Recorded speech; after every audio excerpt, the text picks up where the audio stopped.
ಇವತ್ತಿನ ಕಾರ್ಯಕ್ರಮಕ್ಕೆ ಆಗಮಿಸಿರುವಂತಹ ಶ್ರೀ ಪ್ರವೀಣ್ ಕುಮಾರ್ ಶೆಟ್ಟಿ ಅಧ್ಯಕ್ಷರು, ಕರ್ನಾಟಕ ರಕ್ಷಣಾ ವೇದಿಕೆ, ನಿಮ್ಮೆರಡು ಮಾತುಗಳಿಗಾಗಿ ನಾನು ನಿಮ್ಮನ್ನ ಪ್ರೀತಿಯಿಂದ ನುಡಿ ಮಂಟಪಕ್ಕೆ ಬರಮಾಡ್ಕೊಳ್ತಾ ಇದ್ದೇನೆ. ವೇದಿಕೆಯಲ್ಲಿ ಆಸೀನರಾಗಿರುವಂಥ ಎಲ್ಲ ಗಣ್ಯರೇ, ಇವತ್ತು ಯಕ್ಷಧ್ರುವ ಪಟ್ಲ ಫೌಂಡೇಶನ್ ಉದ್ಘಾಟನೆಗೂ ನಾನು ಬಂದಿದ್ದೆ. ಇವತ್ತು ಪಟ್ಲ ಯಕ್ಷೋತ್ಸವ ಕಾರ್ಯಕ್ರಮಕ್ಕೂ ಬಂದಾವಾಗ ಕಾಳಿಂಗ ಕಾರ್ಯಕ್ರಮ ನಡೀತಾ ಇತ್ತು. ನಾವು ಅದರೊಳಗಡೆ ಮುಳುಗೋಗ್ಬಿಟ್ರಿ.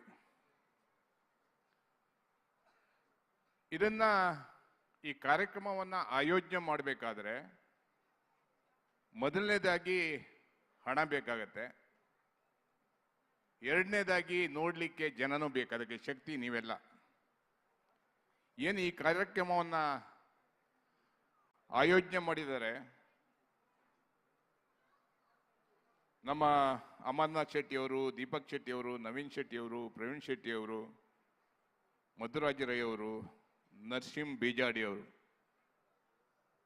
ಅವರಿಗೆ ಕಾರ್ಯಕ್ರಮ ಹೇಗೆ ಪ್ರಾರಂಭ ಮಾಡಬೇಕು, ಹೇಗೆ ಮುಗಿಸ್ಬೇಕು, ಯಾವ ರೀತಿ ಮಾಡಬೇಕಂತೇಳಿ ವರ್ಷ ಎಲ್ಲ ಯೋಚನೆ ಮಾಡ್ತಾ ಇರ್ತಾರೆ. ತುಂಬ ಖುಷಿ ಆಗುತ್ತೆ. ಬೆಂಗಳೂರಲ್ಲಿ ಒಂದು ಅದ್ಭುತ ಶಕ್ತಿಗಳು ಇವರೆಲ್ಲ. ಇವ್ರ ಜೊತೆಯಲ್ಲಿ ಇನ್ನೂ ಅನೇಕ ಜನ ಇವರ ಹಿಂದೆ ಮುಂದೆ ಇದ್ದಾರೆ. ಕುಂದಾಪುರ ಹಬ್ಬ ಮಾಡಿದ್ರು ಅದು ಅದ್ಭುತವಾಗಿ ಇಡೀ ಬೆಂಗಳೂರು, ಇಡೀ ರಾಜ್ಯ ತಿರುಗಿ ನೋಡ್ಬೇಕು, ಆ ರೀತಿ ಮಾಡ್ತಾರೆ. ಆ ಶಕ್ತಿಯನ್ನ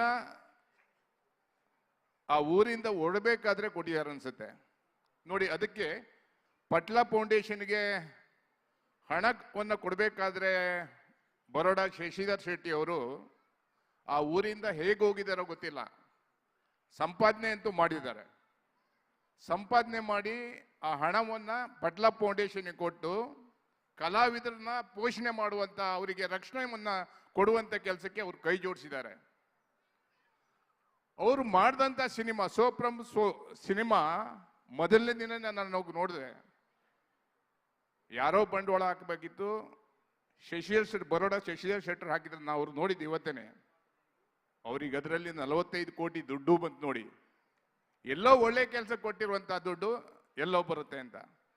ನಾನು ವಿನಯ್ ಪ್ರಸಾದ್ ಅವ್ರನ್ನ ಬರೀ ಕಲಾವಿದರಂತ ನೋಡಿದ್ದೆ. ಇವಲ್ಲಿ ನೋಡ್ದಾಯ್ತು, ಒಳ್ಳೆ ಭಾಗವತರು ಅಂತ.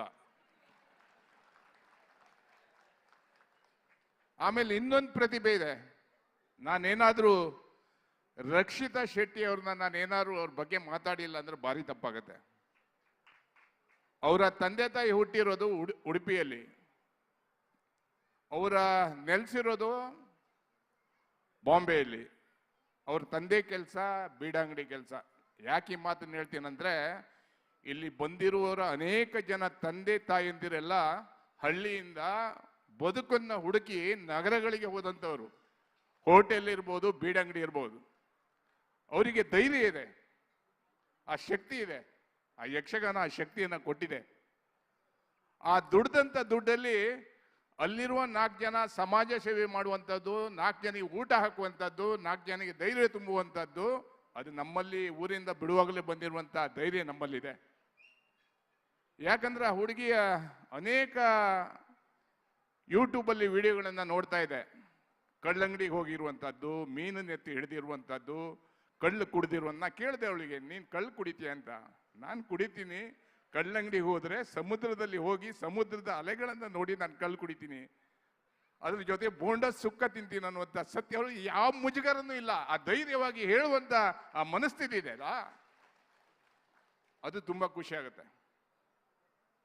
ಆದ್ರಿಂದ ಅವ್ರು ಕೇಳಿದ್ರು, ಬಿಗ್ ಬಾಸ್ ಅಲ್ಲಿ ನಿನಗೆ ಏನ್ ಬೇಕು ಅಂತ ಕೇಳಿದ್ರು. ಅವಳು ಹೇಳಿರೋದು ಏನು ಗೊತ್ತಾ, ಬೇರೆಯವರು ಬೇರೆ ಎಲ್ಲ ಕೇಳಿದ್ರು. ಆದ್ರೆ ರಕ್ಷಿತಾ ಕೇಳಿರುವಂತದ್ದು ಮೀನುಗಾರಲ್ಲಿರುವಂತ ಧೈರ್ಯ, ಅವ್ರ ಬಗ್ಗೆ ಈ ವೇದಿಕೆಯಲ್ಲಿ ಅವರಿಗೆ ಅವ್ರ ಬಗ್ಗೆ ಮಾತಾಡಬೇಕು, ಅವ್ರನ್ನ ಕರಿಬೇಕನ್ನುವಂಥ ಮಾತನ್ನು ಕೇಳಿದ್ಲು. ಇನ್ನೊಂದು ಗಂಡು ಮೆಟ್ಟಿದ ಕಲೆ, ಹುಲಿ ವೇಷಯನ್ನ ನೋಡ್ಬೇಕನ್ನುವಂತ ಮಾತನ್ನು ಹೇಳಿದ್ರು. ಅದಕ್ಕೆ ಕರೆಸಿದ್ರು, ಆ ವೇದಿಕೆಯಲ್ಲಿ ಆಡಿಸಿದ್ಲು. ಅದಕ್ಕೆ ಅಂದಿರೋದು, ಈ ದಕ್ಷಿಣ ಕನ್ನಡದವರಿಗೆ ಇರುವಂಥ ಆ ಬುದ್ಧಿಶಕ್ತಿ, ಆ ಜ್ಞಾನ, ಆ ಧೈರ್ಯ, ಆ ತ್ಯಾಗ, ಆ ಮೂರು ಇದೆ. ಅದಕ್ಕಾಗಿ ಈ ಪಟ್ಲ ಫೌಂಡೇಶನ್ ಏನು ಸ್ಥಾಪನೆ ಆಗಿದೆ, ಅದು ಇಡೀ ದೇಶದಲ್ಲಿ ಶಾಖೆಗಳನ್ನು ಹೊಂದಿದೆ. ಕಲಾವಿದರ ಬಗ್ಗೆ ಅತ್ಯಂತ ಜಾಗೃತಿಯನ್ನು ಹೊಂದಿದೆ. ಅದರಲ್ಲೂ ವಿಶೇಷವಾಗಿ ಬೆಂಗಳೂರಿನ ಪಟ್ಲ ಫೌಂಡೇಶನ್ ಪದಾಧಿಕಾರಿಗೂ ಮತ್ತು ಅವ್ರ ಹಿಂದಿರುವಂಥ ಎಲ್ಲ ಶಕ್ತಿಗಳಿಗೂ ತಾಯಿ ಭುವನೇಶ್ವರಿ ಒಳ್ಳೇದು ಮಾಡಲಿ ಅಂತೇಳಿ ನಾನು ಕನ್ನಡದ ಹೋರಾಟಗಾರ, ನನ್ನನ್ನು ಇಲ್ಲಿ ಕರೆಸಿ ಅವ್ರ ಜೊತೆಯಲ್ಲಿ ಯಾವಾಗಲೂ ಇರ್ತೀವಿ.